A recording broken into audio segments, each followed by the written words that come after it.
अभी गया इसमें लहसुन और आदे का पेस्ट।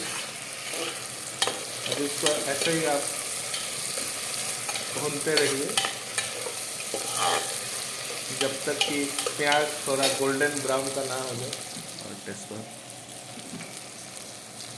अभी इसमें तेजपत्ता जाने वाला है।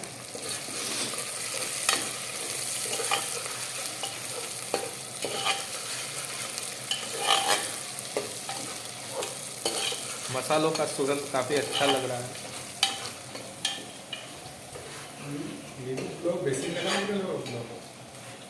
पका कोई न कई बात नहीं। ये देखिए, इस मटन को हम लोगों ने पहले ही धो के बढ़िया से साफ करके रखा हुआ था।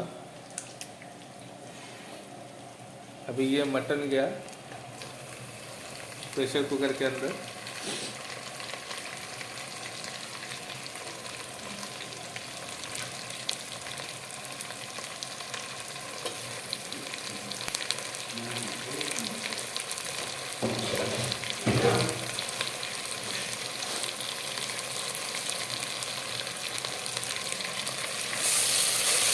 अभी बढ़िया से मसालों के अंदर इसको आप मिक्स कर लीजिए मटन को, ताकि सारा मसाले इसमें आ जाए।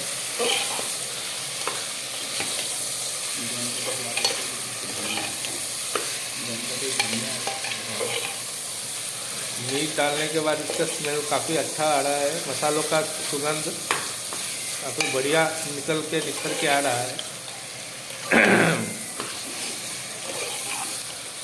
सर्दी के मौसम में मटन खाने में अच्छा ही लगता है सबको। अभी हम लोग इसमें थोड़ा नमक डालेंगे स्वाद अनुसार, आप अपने हिसाब से डाल देना।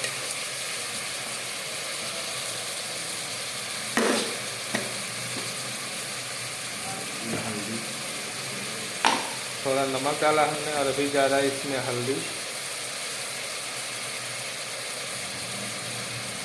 थोड़ा हल्दी पाउडर,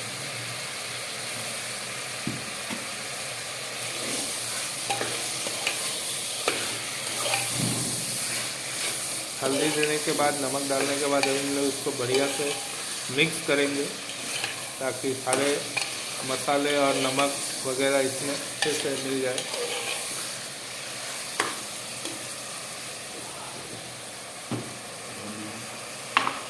अभी बचे हुए मसाले भी हम इसमें ऐड कर देंगे। धनिया पाउडर जा रहा है अभी, ज़्यादा नहीं, 1 चम्मच या फिर उससे थोड़ा ज़्यादा दे सकते हैं आप लोग। अभी जीरा पाउडर डाल देंगे। आप अपने मीट के क्वांटिटी के हिसाब से मसाले डाल देंगे। थोड़ा कलर के लिए हम लोग रेड चिली पाउडर भी ऐड कर रहे हैं इसमें, ज़्यादा नहीं। अभी फिर से हम लोग वही मटन को बढ़िया से पकाएंगे, मिक्स करेंगे ताकि सारे मसाले इसमें अच्छे से मिल जाए। आप देख सकते हो मटन का रंग काफ़ी अच्छा आ रहा है मसाले इसमें मिल जाने के बाद। अभी हम लोगों ने पहले से आलू काटे हुए रखे थे, उसको भी इसमें डाल देंगे। सारे आलू हम लोगों ने डाल दिए क्योंकि मटन में आलू हो तो अच्छा लगता है, इसी वजह से हम लोगों ने भी आलू डाल के रखा हुआ है। अभी आलू भी मटन के साथ ही पक जाएगा बढ़िया से।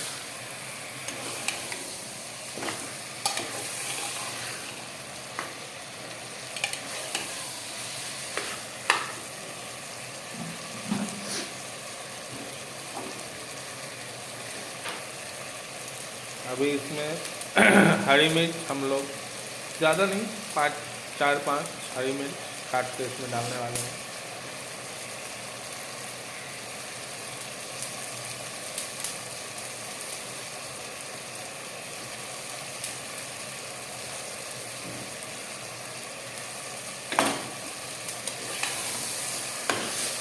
आप थोड़ा तीखा पसंद करते हो तो आप थोड़ा ज़्यादा मिर्च भी दे सकते हो अपने हिसाब से।